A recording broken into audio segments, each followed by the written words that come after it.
Hello, Andrew here, and welcome to my YouTube channel. This midweek, well, I say midweek, it's midway through the season now, with VAR being involved, and I thought I would do another video. I done one quite early on how I feel about VAR and how it's affecting the Premier League. So this is how I want to do. I want to do an update version and what the Premier League would look like if VAR wasn't involved. I mean, a lot of people are saying, "Oh, Liverpool would not be top without VAR," and all this lot. It's like every time that you see things on Twitter, it's like VAR top of the league and that. And I want to clear a few things up.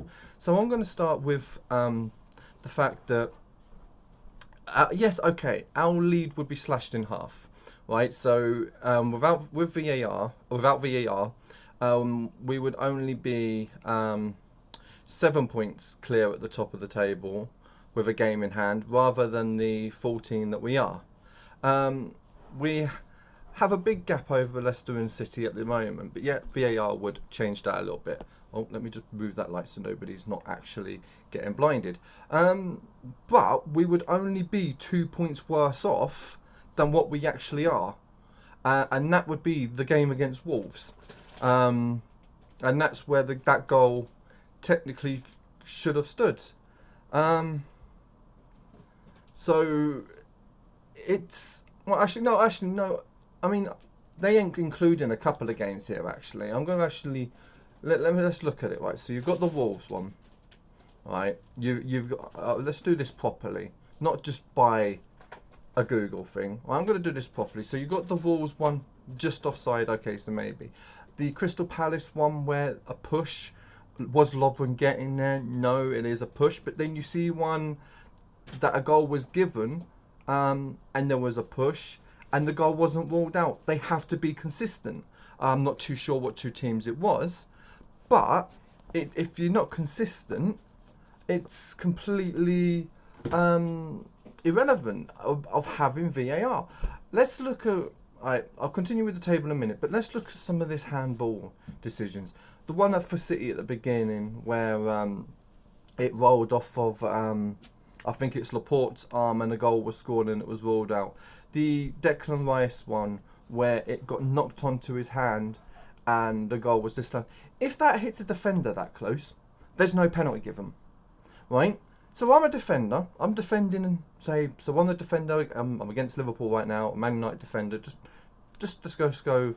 This happens this game, right? So Liverpool, Man United this weekend. So Man United defender. Liverpool got so much pace in that lot. I can't stop Mane. Oh, I know what I'll do. I'll just get a little touch on the ball, knock it onto Mane's arm. I know the goal's going to get disallowed. That is an advantage to a defender. It'd be the same the other way around. Gomez knocks it onto someone like Rashford's arm. Ball. If you look in the FA Cup, Man United Wolves, right? And you know, another goal disallowed because it brushes the arm. It's too close. He's not trying to deliberately handball it. I know there's handball rule, but it has to be for everybody. It has to be fair to the strikers. It has to be fair to the defenders. Defenders at the moment have an advantage. That is the biggest problem with VAR at the moment. As I say, it would not be given as a penalty that close, but yet a goal is disallowed. That's unfair to the strikers. Let's go on to the offside, right? Offside rule. How can you score with your hand, your arm? It's impossible. That offside line should be your feet. Your momentum is going to take you that little bit forward. I mean, what you're supposed to do? Run with your arms behind your back. Yeah, run in. It's impossible. You can't run with your arms behind your back to receive the ball. The VAR line for offside should be the feet. There's been so many goals disallowed, right? And I agree with Declan Rice in a way, right? With the goal, even though it wasn't an offside one, but the way that people are celebrating VAR disallowed goals like they've just won the league or like they've just scored a goal. The passion is when a goal is scored. That passion is being taken away by VAR. It is really ruining the game. I mean, it needs to be in the game, don't get me wrong, but there needs to be a balance that the fans can still enjoy the football, and the players can still enjoy their football. I mean, some decisions are straightforward and they're still going to VAR.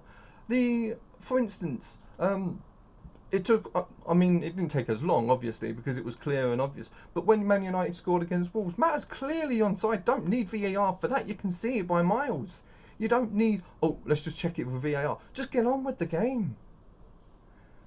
When they're clear and obvious, don't involve VAR. There's no need. They're not refereeing the game. The referee is. But anyway, let's go back to the table, right? So I'm going to go through the entire table on what points people would be on, right? So, Premier League table would look without VAR. Liverpool, instead of 61 points, would be on 56 points. Man City would have an extra 3 points and be on 49. An extra 6 points and be on 49 points. Right, let's actually bring this up properly because that Google one is not actually helping me one little bit. Let's bring out the actual table and go from there. Right. So, Premier League. Right, let's clear this up once and for all. Right. Because, yes, I know we have had a little bit of luck, but who hasn't had luck themselves this season? Everyone's had some form of luck when it comes to VAR. I mean, some teams actually haven't. I'll take that away. Actually, some teams have been very unfortunate to not have decisions go for them, and it's difficult because it's definitely something that does need to be in the game, but as I say, it does need a balance. So, okay, so your Premier League table without VAR, for some reason Sky Sports did not want to load up. Right, so Liverpool are on 61 points, they would be on 56. Man City are on 47 points, played one more game than Liverpool, they would be on 49. Leicester are on 45 points, they would only be on 42. Chelsea are on 36 points, they would be on... Chelsea were on 39 points, they were only on 36 points. Wolves are on 31 points, they would be on 34.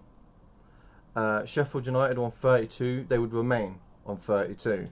Not sure how that's correct because of the disallowed West Ham goal, but okay. Manchester United are on 34 points, they would only be on 29. Tottenham are on 30 points, they would be on 29. Crystal Palace are on 29, they would be on 27. Arsenal are on 28, they would be on 30.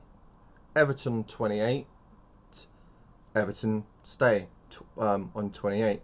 Southampton are on 28, they would be on 20. Wow, they would lose 8 points, that's incredible. Newcastle are on 26, they would be on 25. Brighton on 24, they would be on 20. Burnley on 24, they would be on 24. West Ham 22, they'd be on 24, but again, I will say no because of the Declan Rice. Of course, the Declan Rice one. So yeah, they would be on 20. No, yeah, because it would have been a draw. No, because you've got to add the game on against Declan Rice, so they would be on 25. So they would have actually an extra 3 points. Aston Villa are on 21, they'd be on 23. Bournemouth are on 20, they would stay. No, Bournemouth would be on 17. And Norwich are on 14, but they would be on 20. So the table would look a little bit different, but your top four would pretty much stay the same. They've been your teams that's played well enough to be in the top four, and it should finish Liverpool, Man City, Leicester, Chelsea. Chelsea and Leicester definitely deserve top four right now. Yes, Chelsea have had a little couple of slips, at home and that. But you can't. You really. So that's cleared things up, right? Anyone who says VAR has helped Liverpool, VAR has helped Liverpool, Liverpool are top of the league because of VAR, we're not. We would still be top of the league. Yes, the points would be a little bit different. As simple as that.